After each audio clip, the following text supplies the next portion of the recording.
Hello, welcome to Laird Wellness Live. Good evening. Scott Laird. Jodi Laird. And quite a good week. Not so bad. Super busy. We did a commercial shoot for A Rude Awakening. Really interesting. I'll give you a sneak peek. We have this thing called a shofar holster coming in. Really cool. Invented by a friend of ours. He makes leather stuff, and so we did that commercial shoot, and we shot it in this old West themed town that's near Statesville, North Carolina. So we went up there and shot all this stuff. It was hilarious. We had all kinds of background noises that were great. We had some cicadas in the trees. We had a dog barking in the distance. Which apparently they had dogs back then. Yeah, but it was pretty much on cue. It was hilarious. So It was lots of fun. What was your week like? Did you have? Did you go to the beach? Did you stay at home? I think a lot of people are still at the beach, right? School started this week for most people. Okay, I was in the car today with Van, our oldest son, or our only son. He's 18, and he has since graduated. He graduated last December. This is my first year in 16 years that I haven't had to get up and start homeschooling find a curriculum and do all that stuff. 16 years it's been. Wow. So Van and I are in the car both watching all the traffic and all the kids go to school and stand beside their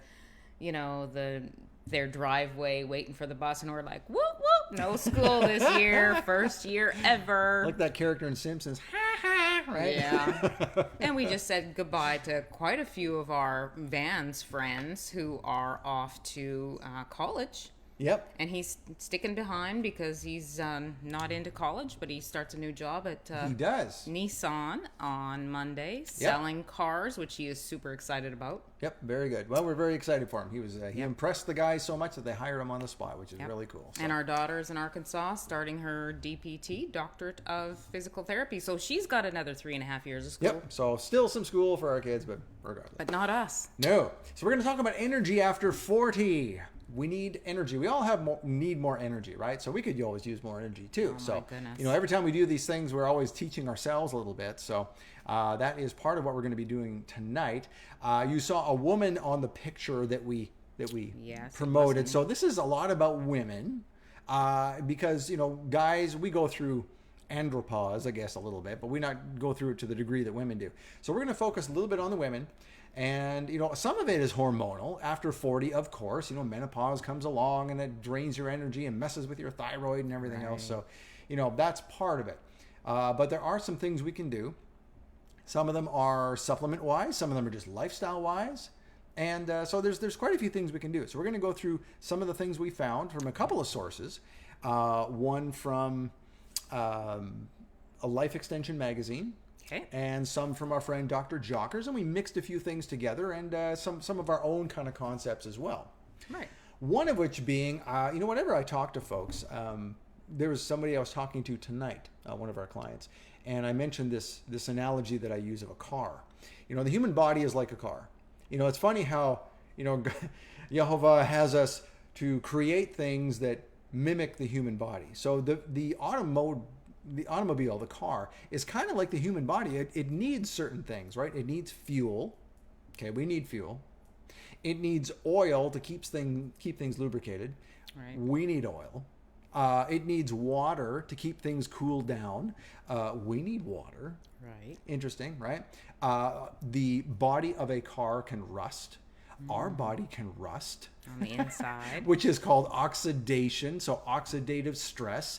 It's like rust. And there's another analogy I use with people that having oxidative stress in the body is like having a wrought iron chair that you leave out in the rain and it gets all rusty. Or a fire pit.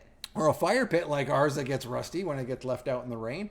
And it disintegrates and it's in the way. And that's what happens when we have oxidative stress in the body. It just gets in the way. It gets in the way of the body working properly.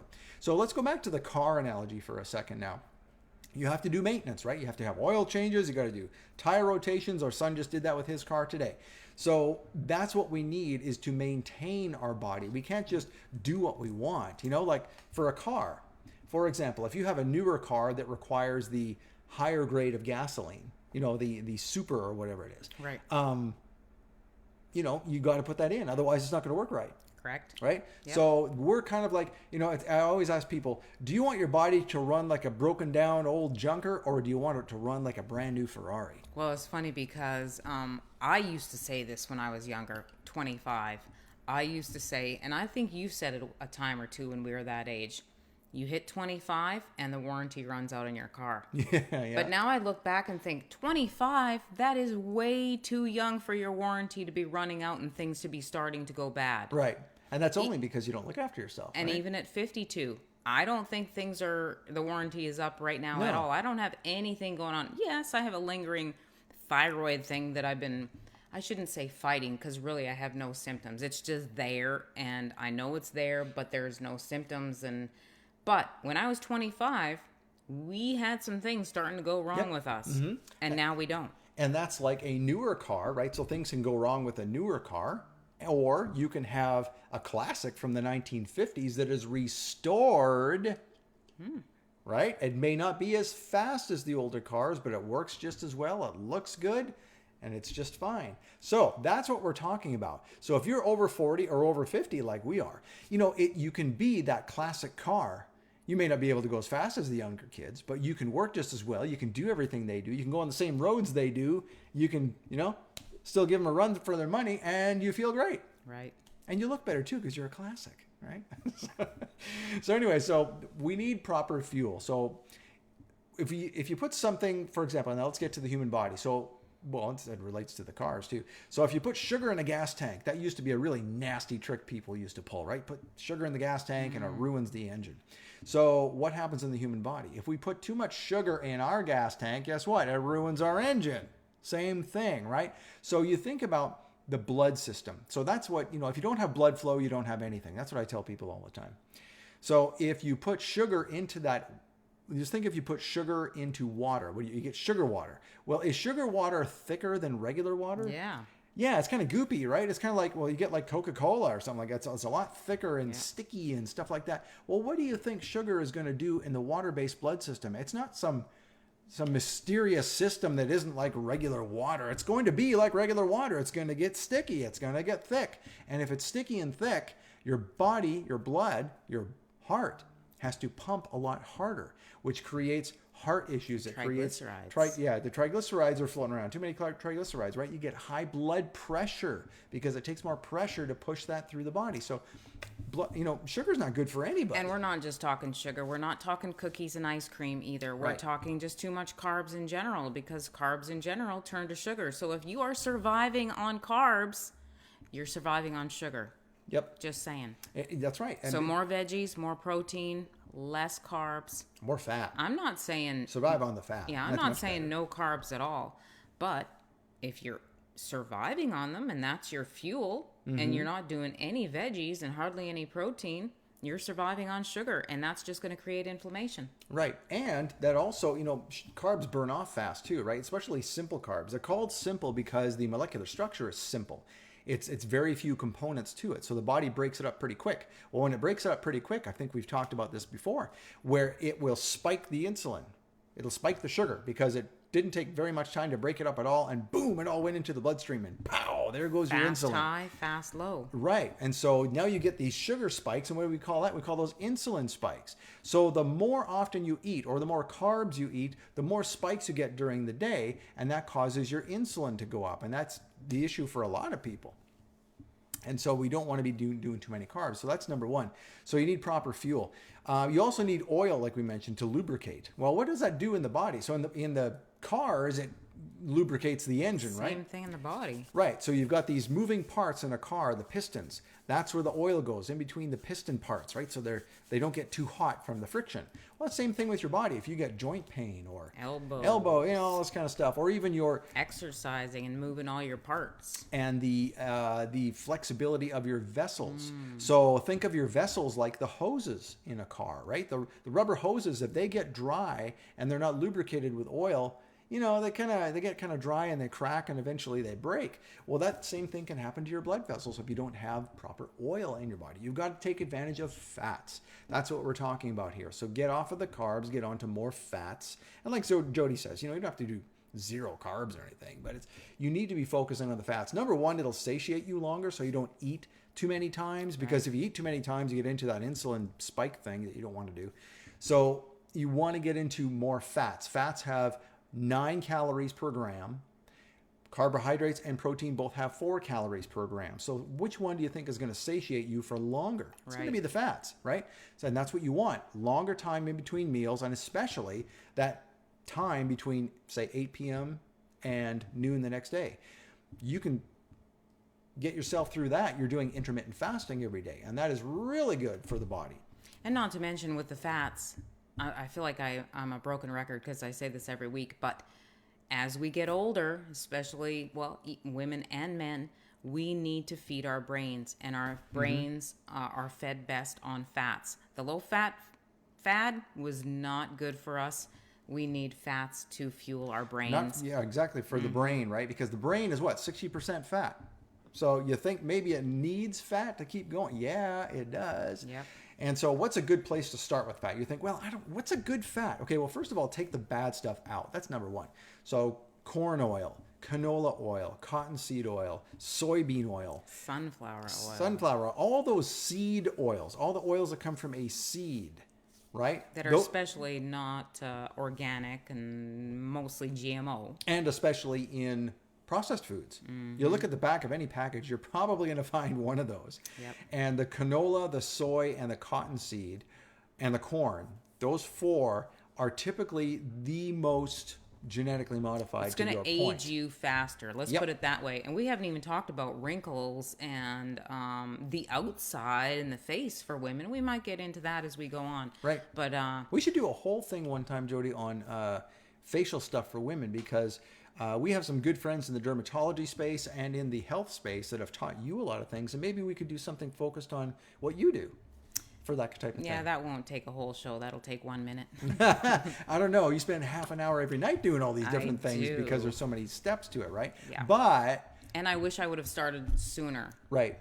As we age at 40, you really got to work on stuff. But for that reason, folks say that you look a lot younger than you do because you do these things, right? So you're restoring the classic car. That's what we're doing. You're not, but you know what I mean? Like we're not 20, but we can sure try and look like we are, and there's nothing wrong with that, right? And it starts on the inside, comes to the outside. So. So now, what else does a car need? You need water to put in the radiator, right? To keep the car cool. So we need water as well. What does water do for the body? Well, we have a whole graphic here from our friend, Dr. Jockers.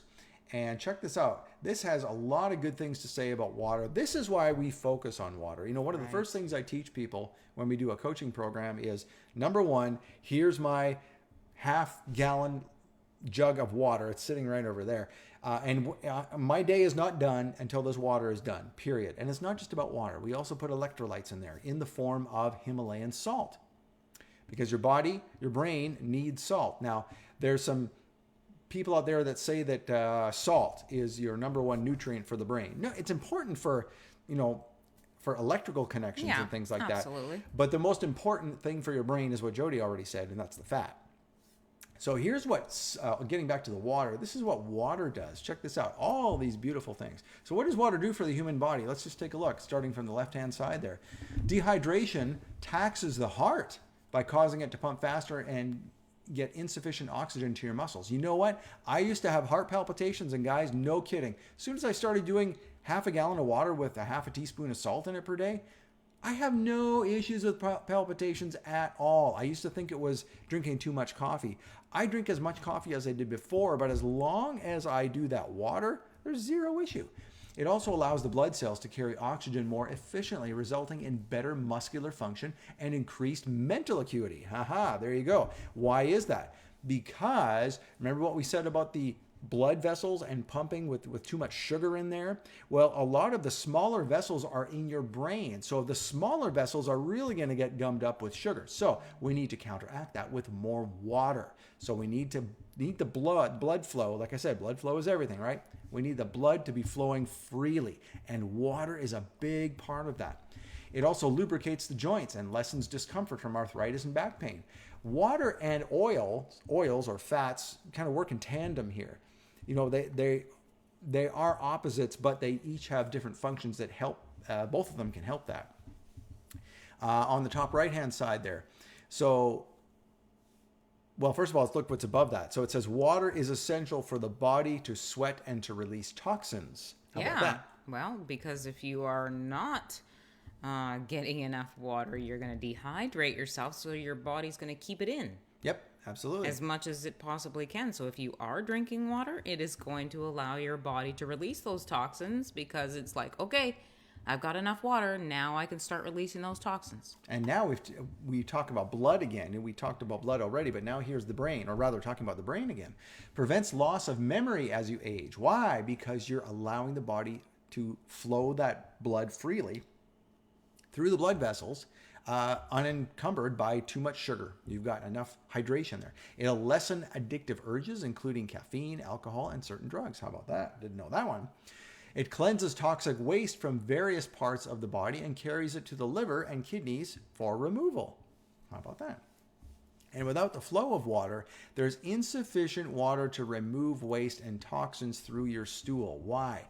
Because stool draws a lot of water in order to create the bulk, to create the waste. So you need water in order to poop. Let's just put it that way.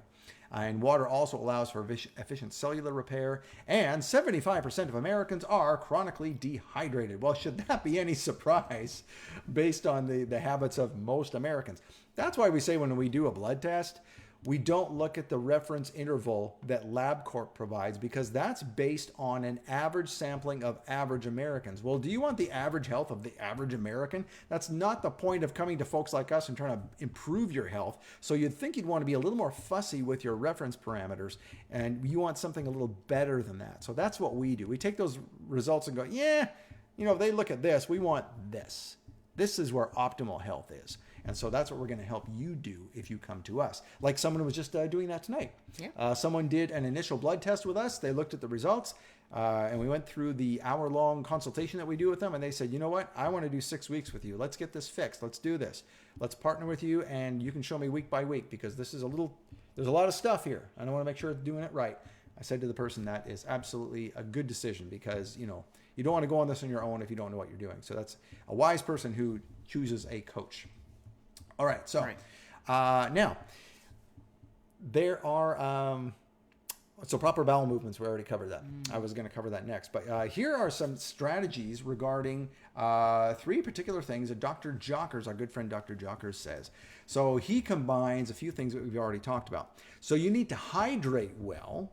That's the first thing we need to do, right? So of course this is the water and the salt. Stabilize your blood sugar. So that means eating at proper intervals. Not grazing, not doing a bunch of carbs, right? Doing the proper balance between carbs and fat and proteins and that type of thing. Just eating well.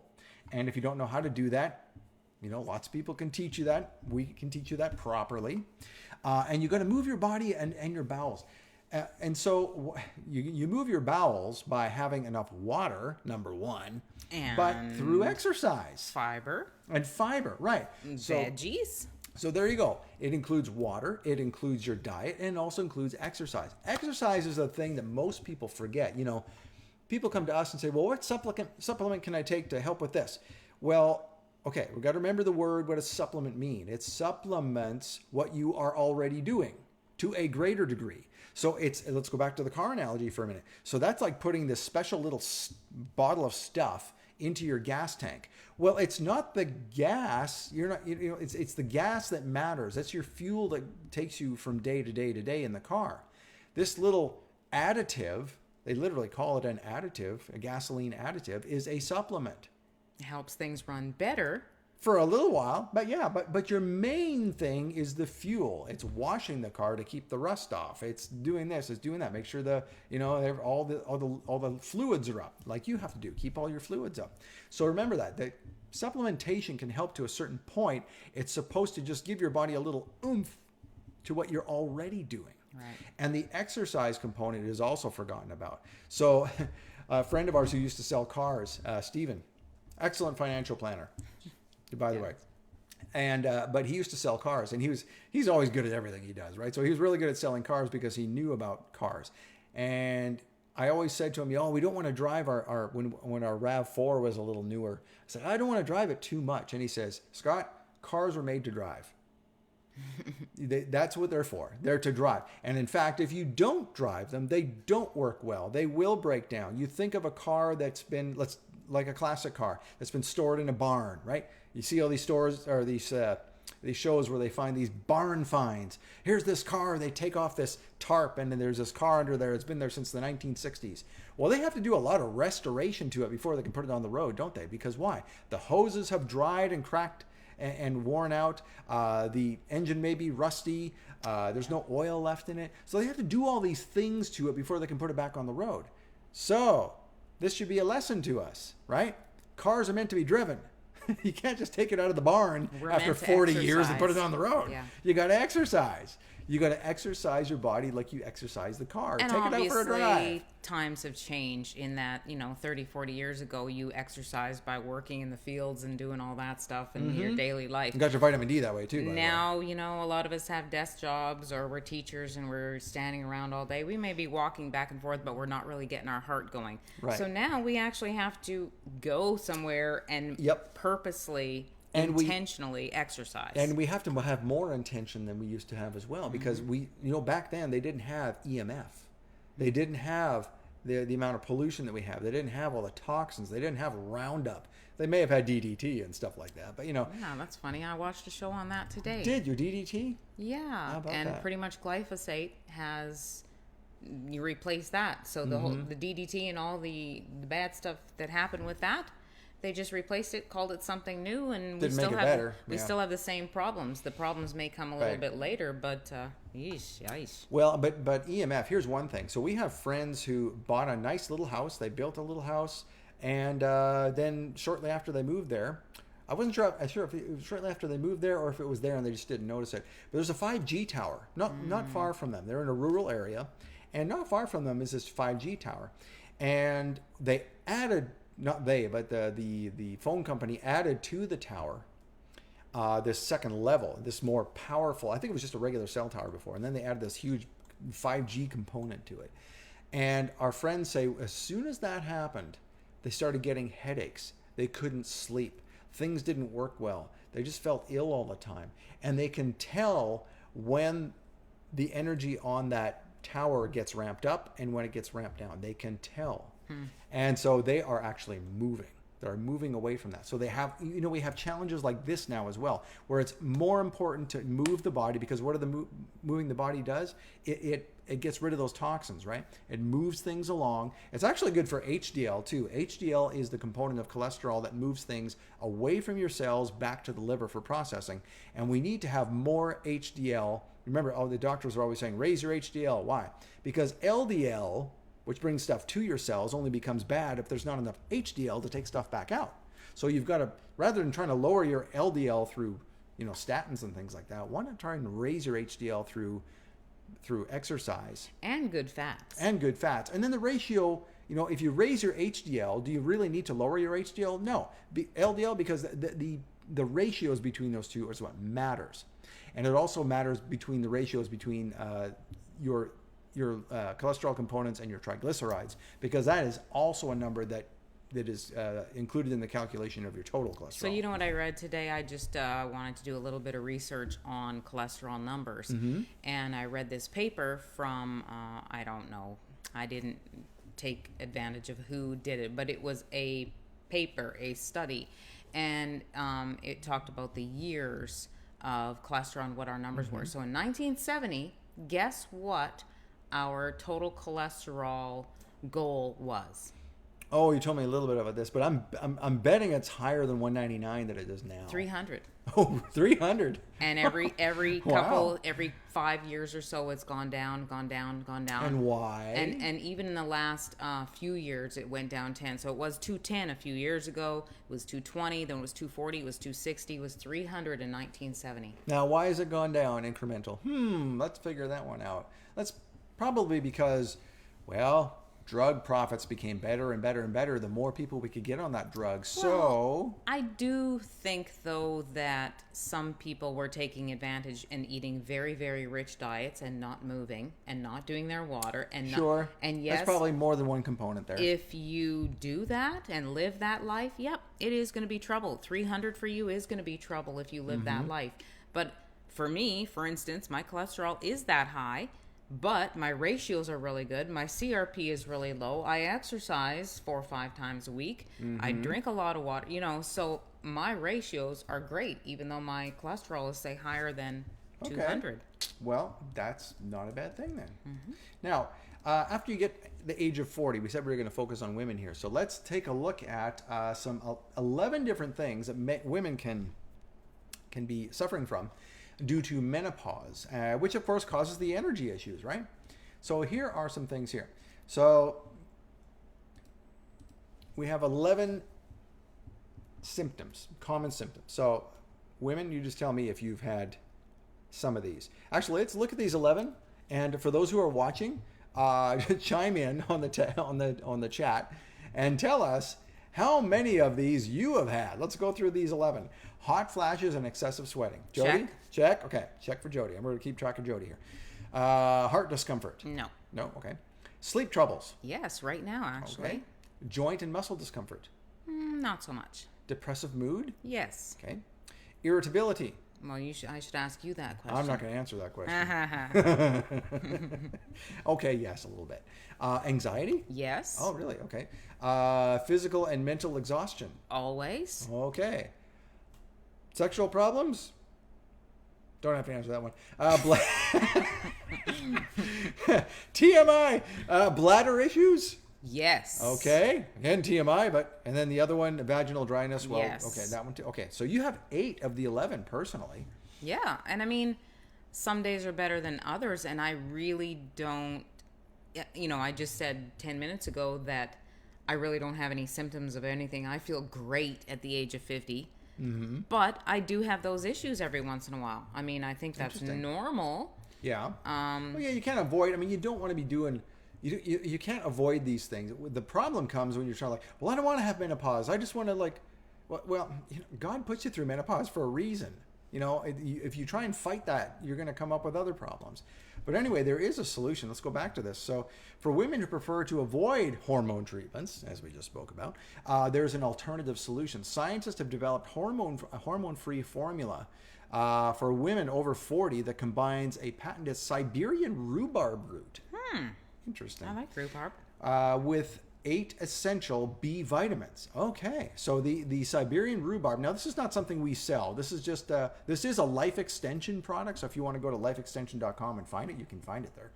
But the Siberian rhubarb has been found to counteract all menopause symptoms. Wow. While B vitamins additionally help improve energy and mood. So what they did was they combined it. How about that? So, and then they actually have I should get that. Maybe we should carry that. Isn't that interesting? And it reduces it by 83%, believe it or not. Check this out. So this is a study you can find at pubmed.gov. By the way, that is the website if you've never been there. That includes all studies that are ever done. All end up here. So that if you ever want to find out if studies have been done on this or that or the other thing, they're all recorded here. Some of them provide just the abstract, while other ones provide you the whole thing. So anyway, this was a study, and they found that, 83% of symptoms are mitigated by this Siberian rhubarb. Isn't that interesting? Interesting. Wow. So how does that work? How does that happen? So here's how it happens. So the root, let's read the yellow first. The root of the Siberian rhubarb plant is rich in compounds that bind to the same receptors in cells to which estrogen normally binds. Okay, so let's investigate that first of all. Why is that important? Because the estrogen receptors are trying to draw estrogen to themselves. And so by having this rhubarb sort of mimic what's going on, it'll say, it's sort of it's an imposter is what it is. It's a mimicry, right? So it'll bind to these receptors. The receptors then calm down and the body's happy. But you didn't take on any extra estrogen or do anything harmful. So that's why that works. Much the same. Now, a lot of people will battle me on this, but I tend to think that Soy is not such a bad thing. Fermented organic soy, let's say that. Fermented organic soy. Yeah, non-GMO fermented soy products are not bad because they do the same thing. They will actually help women battle breast cancer and avoid breast cancer because of the compounds in the fermented soy. Because it does the same thing. It binds to the estrogen receptors so the body doesn't take in too much estrogen and then, of course, create breast cancer, among other things. So it's the same kind of thing as the rhubarb. So let's take a look at more of what this said here.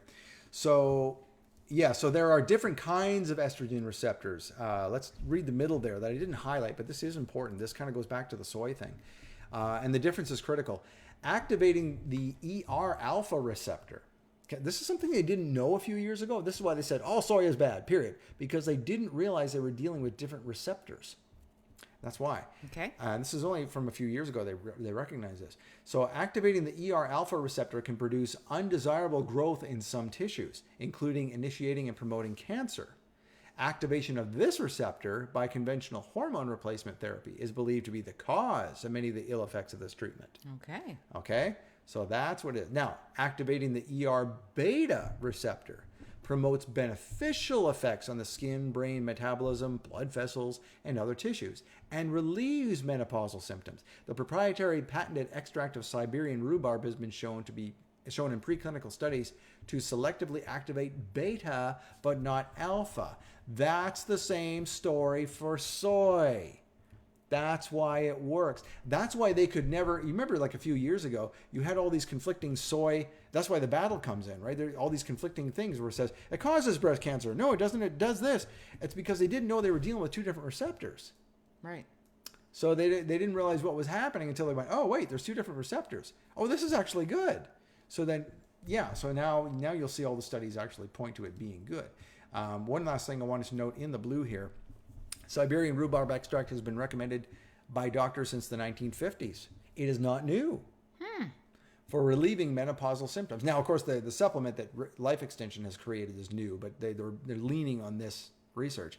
And its use is further supported by numerous clinical studies in recent years. So there you go. One of which are those studies that we had mentioned previously. So the other part of it too now is the B vitamins. Right. So, and we've known that for a while. B for the blood, B for the brain. Now let's put a few pieces together here. So in the 1960s in Saskatchewan, Canada, as a matter of fact, there was significant research that never made it anywhere. Why? Because it was based on vitamins and they couldn't sell it as a drug, so it never went anywhere. But they were actually healing people of schizophrenia with niacin. I think they still do that nowadays. High doses of niacin. Well, maybe they're coming around, but in the 1960s they figured this out. I don't think the regular doctors do that. I think you have to go to like a specialty clinic. Right, because we're talking about hundreds of thousands of milligrams. The huge, ridiculous amounts. And most people go, oh, isn't that going to kill you? Well, no, it doesn't. And so they would, when they gave these people these extremely high doses of these B vitamins, all of their symptoms would go away. They'd be very stable. They wouldn't have these mood swings. They wouldn't have multiple personalities, and then things were fine. As soon as the effect wore off, all the symptoms came back. Yeah. So B vitamins are extremely beneficial for the brain. Beneficial for everybody, right now, all the time. For the blood, for the brain. Just remember that vitamin B, and not just, if you don't say, well, is it B12? Is it B3? Is it B9? Well, all of them have different names. Yeah, good answer. Yes. It's because if you have an extreme dose of one and not all the others, that's another thing they found out by doing this type of thing. You might actually create a deficiency in the other B vitamins. Right. So it's kind of interesting. That's why you have B complex vitamins that you may have seen in any other vitamin store. You got to have them in tandem, working together, at least a few of them together. So the B vitamins will increase the energy. So let's read about that. So B vitamins work together and are essential for, in the yellow, healthy brain function and energy metabolism, as we just read about. Okay. Yes. So in the blue here, higher intakes of B6 and B12 were associated with a lower likelihood of depression. Right. No, not B and B6 and B12 exclusively, but higher intakes of those ones while still having the others. And a placebo-controlled study of healthy older women, that is the best kind of study, by the way, where you have a control and a placebo, which is actually not telling people what they're getting in the study, but seeing if they feel better anyway. And it's more of playing a mind trick on oneself to say, that's what placebo does. Found that taking B1, so we're talking now about B6, B12, B1. You see how there's several involved here. Daily led to a 69% improvement in general well-being and 78% decrease in fatigue. Wow. See, that's significant now. So we're talking about B vitamins. I take B vitamins every day. I have a supplement from the Hallyu diet that is B6 and B12. I sort of alter that with the multivitamin because it includes more of the Bs, not just, I should be fair. The Hallyu diet version has B6, B9, and B12. Mm-hmm. Okay? So it includes all of those, but the one we get from Billy Weiss, the multivitamin, has even more. So I'll alternate back and forth. Right now I'm doing Billy's multivitamin, but I did the Hallyu diet version for a long time. And so the B vitamins help a lot with that type of thing.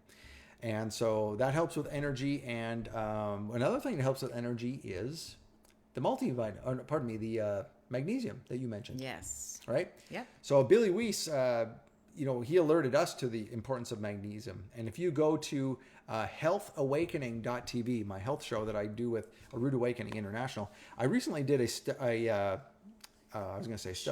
show with Billy Weiss. It's not the most recent show, but if you go down a couple, you'll see it there. It's how to have 1900% more energy, I think is what we called it. And that was Billy saying that if you are deficient in magnesium, you will have 1900% less energy because of the way that magnesium affects the mitochondria, which are the little energy factories in every single cell. So if they don't have the fuel to create energy, guess what? They're not going to create energy. Right. So there you go. So that's why magnesium is important. And I used to think it was just a sleep aid. Me because too. if you have magnesium at night, yes, it will help you sleep, right? Yep. But Billy says that's true because in the evening, if you take magnesium in the evening, magnesium will work with your circadian rhythm that tells you to go to sleep harder. So basically, it's giving you energy to sleep harder is what that is. It's a kind of a strange way to think about it. But then during the day, if you take a little bit more magnesium during the day, then it will help keep you up. Yep. So what Billy said was take most of your magnesium. So this is what I do. I do 6 of Billy's magnesium, the only one that we sell on our site because we only sell the best, and Billy's is the best. So I take 6 of his at night. No, 4, pardon me. Yeah, 4 me too. Billy takes more. He takes like 8 at night or some ridiculous amount. But he owns a company. He can afford to do that. So I take 4 at night, and then during the day, I'll take 2 more. So what he does is significant portion at night, and then he does some at the morning, some at noon. I just do it like 2 times a day. So I'll do 4 at night, 2 at noon. I do 2 in the morning on an empty stomach with my probiotics and a couple of other things. And then I do 4 at noon after I eat. 4 at noon? And I do 4 at night. Oh, wow. You're taking more than I am. Okay, I didn't realize that. Wow. Okay, that's great. He told me to take 10. Yeah, okay. Well, and that's why we have the larger bottle of magnesium now, because Billy had 2. He had one with 90 and I had with 180. And I said, well, if you're telling me to take this many a day, I got to buy the 180. So that's the only one that we carry as well now, too. So you'll have it in your house for a while if it's just you taking it. All right, so those are the things that help increase energy. And I've actually created a little pretty link, as we call it. So if you go to lairdwellness.com/energy, you will find all the things that we talked about tonight. So you'll find the B12 from the Hallyu diet. You'll find the multivitamin from Billy and the magnesium from Billy. And they're in a special little collection. It's not a bundle. In case you already have one, you want to just get the others.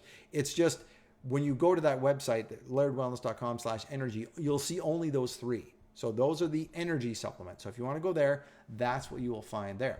Now, another thing we didn't talk about yet tonight is something very powerful that is good for energy production, and that's not eating at all. It's fasting. How about that? So check this out. This is a quote from our friend David Jockers. When you fast, your body gets really good at using the energy in the most efficient manner possible. Well, you think about that. That makes sense. If you've trained your body to maybe doubt that you're going to feed it, what's it going to do? It's going to use your energy really efficiently. Right. Right? Yep. Because it doesn't know when the next time it's going to get fed. Now, you don't want to get into starvation mode, but that's a good quote. When you fast, your body gets really good at energy, using energy in the most efficient manner possible. I'll tell you what, I have the most energy for sure after I wake up in the morning, and if I work out in the morning, definitely have a lot of energy. I have a lot of energy until I start eating, and then when it all goes downhill. It's because it has to do with ketones, right? So when you fast, you don't have any food, and so your body has two choices of food for fuel, and that is fat or carbohydrates. So if you're not feeding it any carbohydrates, it goes, well, the other choice I have is fat. Where am I going to find fat? How about around this person's middle? How about anywhere on this? I mean, even skinny people have enough fat to live on to go through a period of fasting. So that's why you have energy in the morning, is because when you exercise in the morning or on an empty stomach, or when you're fasting, your body's going to use that energy very efficiently. So it's going to find the most efficient source of energy, and that's going to be your own fat. So you're going to burn your own fat. And when you burn your own fat, well, it's pretty much an endless supply of energy to a certain point. Yep. So there you go. So that's the other beauty of fasting. All right. Seems like we glitched there a little bit. Hope we didn't turn off. Something weird happened to our feed. That was weird. That was weird. I hope we're still on. Anyway, I'm glad you're still here. Okay, so now, like we mentioned earlier, someone did a test with us just tonight. She did her blood test. I did her consult tonight. And this is what she did right here. It's the Biologic Blueprint Discovery Panel. If you just want to find out what's going on, have an hour talk with me to explain what's going on in your body, and then you can decide what to do from there. Do the Biologic Blueprint Discovery Panel. And you do that by going to lairdwellness.com/discovery. Right. We make it really easy to go there. And if you want to do some stuff after that, that's what this person also said, right? She said, you know what? This is too much for me to absorb all right now. I want to do some coaching. Let's do this over the next 6 weeks, and you teach me how to do it. Okay, fine. So then what we did was we went into our 6-week program, just subtracted the amount she'd already spent on the test, and go from there. So we can do that with you too if you want. So it's very flexible. And if you're not sure what you want to do at all, maybe you want to do a 12-week program. Maybe you're like, yeah, I need a total overhaul. I know that already. So do this. Don't dive into it without knowing if you really need to do it or not. Talk to me first. This is how you talk to me. Go to lairdwellness.com/blueprint. When you go there, you'll come to a page that has a calendar, and you can schedule time with me. I'll spend 30 minutes with you explaining everything that we do, the 6-week program, the 12-week program, just the blood test, anything you want to know about all those. And hopefully by the end of that call, you'll be able to decide on what you want to do. Right. Which one you want to do, right? So there's lots of options. And that's exactly what this person did that I'm talking about tonight. She did this first. She went here, we talked about it, we did the one test, and now she's going to do the 6-week. So it was a good way for her to find out what I want to do and in what order I want to do it, right, without jumping into things that that you're not sure of. Maybe there's nothing for you to work on. Maybe you're just that healthy and that lucky, and that's great. Mm-hmm. But maybe there is some things that are a little bit more complicated, and you want some help trying to figure it out. And maybe you want to lose 50 pounds. Yep. And because we've helped people do that too. You'll notice just recently we put up a story about Chris, yep, your cousin Chris, yep, absolutely. And her video's up there you can watch. And she was a bus driver. She wasn't doing much exercise, but we taught her how to use this time, use that time, do this, do that. She lives in a place up in Canada where they had a lot of snow, and so in winter, and so she would snowshoe. I know. She started snowshoeing with her friends. I thought that was interesting. And so we had a couple other people that have lost 50 pounds. You say, well, I don't need to lose weight. I just need to get my sugars down. Okay, that's fine. We can help you get your sugars down. Or just teach me how to eat. I have no idea what I'm doing. Okay, fine. We'll help you do that. So we can do all kinds of stuff with this program. Or I have depression. I have anxiety. Right. We'll help you with that. It's all tailored to you. That's why we do the blood test. We don't do this like one size fits all thing, because that doesn't work. Not everybody's one size fits all. We got to do your blood test, find out where you're at, and then go from there. And that's why it becomes very customized and according to you. That's why we call it a blueprint. We come up with a blueprint for your life and your life only. And it's easy to do. So just go to lairdwellness.com/blueprint, ask us about it. And until then, we will see you next week. And thank you very much for watching. Catch you later. Care. Bye-bye.